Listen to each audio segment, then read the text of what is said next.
didoakan. Ini Sister Lilian udah sakit apa?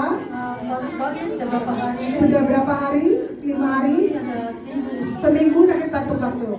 Jadi setelah didoakan, enak itu kayak plong, udah nggak batuk-batuk, nggak gatal-gatal lagi. Siapa yang sembuhkan Sister Lilian? Ya, Yesus. Puji Tuhan, haleluya. This sister told me that she has cough for 5 days. And then she come here and she feel relief and get healed by God. Praise the Lord, hallelujah. Thank you, Jesus.